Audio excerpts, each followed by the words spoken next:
Hi everyone, welcome back to my YouTube channel. My name is Martina. I'm a doctor here in Nigeria and I studied in China.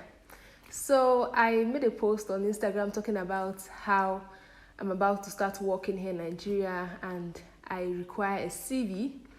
And I also spoke about my process for building a CV, what I did during medical school, and I have some advice for some of you that are currently in medical school and are thinking, what can I do to build my CV?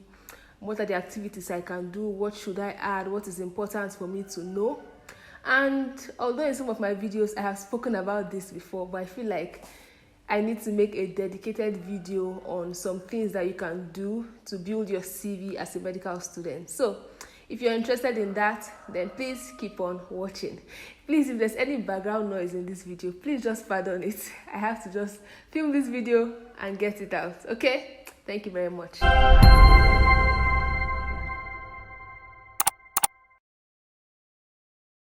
This video is very important to me because I started building my CV very late. I started getting into all these extracurricular activities, all these associations very late, and a lot of things I did not even do. So that is why it's very important for me to tell you what you need to do so that you will not make the mistakes I made. I made a post on my Instagram about the things that I could have done that will actually add to my CV right now that I did not do. So I hope you guys saw that post and you took a screenshot. And I just want you guys to be better than me, have a better experience than me, and just have a better medical career. 8 things that you can do to build your CV as a medical student. So the first thing I would say is attend seminars and webinars. So my medical students in China, I'm going to be using you guys for example because I schooled in China. I know what you've been through. I know how the system is there. So there are some seminars that actually happened in some medical schools. Some private companies also organize seminars. You as a student, you need to be on the lookout for where seminars are happening. You need to be able to go and attend these seminars. There are also some webinars that, hey, please pardon the noise. There are also some webinars that you can attend online. So you can try, attend those, get certificates from those. There might not be seminars in your city, there might not be seminars in your school, but you have to be willing to travel. Yes, you have to be willing to travel to another city. And if you're in a country like maybe Europe, you have to be willing to travel to neighboring countries for some seminars, to meet people, to network. This is very, very important, and it can, just provide you with so much opportunities that just sitting down in your classroom may not give you. Number 2, clinical skills competition. In China, for example, we have clinical skills competition. So we have a school competition between maybe different departments of the school or different groups of students. And then we also have national competition. This is all around China. So try and participate in this, do your best, try and win, get certificates. This is going to be very important and it's something that you can really add to boost your CV. Research. Get into research. I don't know how you do it, but get into research. My medical students in China, nobody is going to come to you and say, oh, I'm doing research, come and join. If you as a student are not interested, if you do not know what you want, if you don't know that it's important for you to get some research experience, then you may never get it. So usually for me, I know some of our teachers will come to class and they'll say, oh, I'm currently working on this project, I'm doing this research. And I'm very keen to listening to things like that because right from my 3rd year or so, I started thinking of, okay, what can I do to improve my CV? And so later on, my 5th year, I started reaching out to some professors saying, oh, what project are you working on? What research are you working on? I want to join. And that was how it started for me, by reaching out to these professors, and then they will tell me what they're working on and they will let me work with them. So make sure you try and do this. Reach out to professors, reach out to your teachers, ask them what they're working on, and they'll be willing to let you join them. Number 4, join an association in school. Whether student union, your country's association, like in my school, African Union, for example, just join an association, get a position, get a certificate, work, or be a class monitor, be a class representative, Things like this show that you have leadership capability, shows that you have leadership skills. So when you put it in your CV and say, oh, I was the president of this for 2 years or 3 years, it's really something good that you can add to your CV. Number 5, graduate as an outstanding student. So in China, for example, we have excellent graduates. So every graduation, there are about 8 students that are picked from a set that come out as the outstanding and the best graduating students.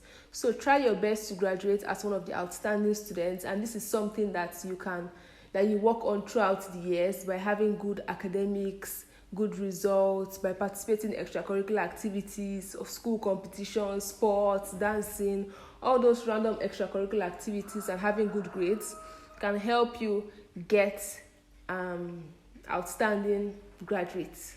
Okay? Also, try and have excellent grades throughout. For example, if you're a medical student in China, you know that you get scholarships every semester or every year, depending on your school, for passing your exams, for getting excellent grades. So try and get excellent grades every semester. I know there are some of you that feel like you are very intelligent, but all you need to do is just to get 60. Once you get 60, you don't care about getting 70, 80, or 90. Try and get high grades. It's important. And it's going to be very good for you to add to your CV that you had excellent grades throughout. Okay? The next thing I'll talk about is volunteering and doing outreach. So if you're in China, for example, volunteering is not so easy and due to language barrier. But if you ever get to come back to your country for holiday, I know that there are some outreach that people go to a particular area to offer medical help and medical services to people that cannot really afford it. Try and find out which one is happening in your area and try to join any of these. Be part of a team, get a certificate of participation, and it's going to be something that's very good for you to add to your CV. Like also any leadership training opportunities available, any courses you can take, try and take it. Also, I know right now a lot of you are having classes online, a lot of you and your countries, and you are like, oh, I'm not in China, how will I get all these opportunities? On your CV, it is not only the things that you did in medical school. So if you attend courses or seminars outside of medical school, unrelated to your medical school, that is still a bonus. That is still a plus. Always be willing to step out of your comfort zone, step out of school, be able to reach out and see better opportunities out there, apply to them, and those will really help you boost your CV. If your school is not hosting any seminar and a neighboring school is hosting a seminar, you will not say, oh, you will not attend because it is not your school's own. It is something that is very good to add to your CV, so always try and step out of your comfort zone, look around in your country, in your area, your neighborhood, what medical program is going on, not even medical, what course, what leadership program, what is going on, find out. I advise that it's better for you to have excess than have less. So when you're now writing your CV, you can actually pick out of the things that you have done, which is important for your CV. But if you have less things, then you'll be struggling and thinking, what should I add and what should I not add? So hopefully these tips will help you and give you an idea of more activities and things that you can do to build your CV. And then when it's time for you to write your CV, at least you have so many options to pick from. If you're a medical student and you're thinking, oh, I was the president of this association, or I participated in this competition, but I don't have a certificate to show for it, I don't have any proof of it, then I would advise you reach out to that organization and get a certificate for it. You need to have a proof of participation. If maybe you were part of a student union and you guys did not think that you needed a certificate awarded to yourself, then reach out to your members and start giving out certificates to each other, get your school to sign it and the president to sign it, and then you guys can give out certificates. It is very important for you to have proof of participation because you cannot just put anything in your CV without any proof. So if there are any activities that you have done and you do not have proof, then most likely it's as good as you did not really do it, because anyone can just write, oh, I did this, or oh, I won this competition, or I was the president of this, or I led my school for so long, and there's no proof of it. So Make sure you always have proof, have evidence, take pictures, collecting your certificate, make everything professional. So just in case you need to vouch for what is on your CV, or if you ask questions about certain experiences, it is something that, you can actually have something to show for it, and you can actually talk about that experience. So if this video has helped you, please give this video a thumbs up, leave a comment down below if you have any questions for me or any type of videos that you want to see. Subscribe to my YouTube channel if you haven't, and I'll see you guys in my next video. Bye bye.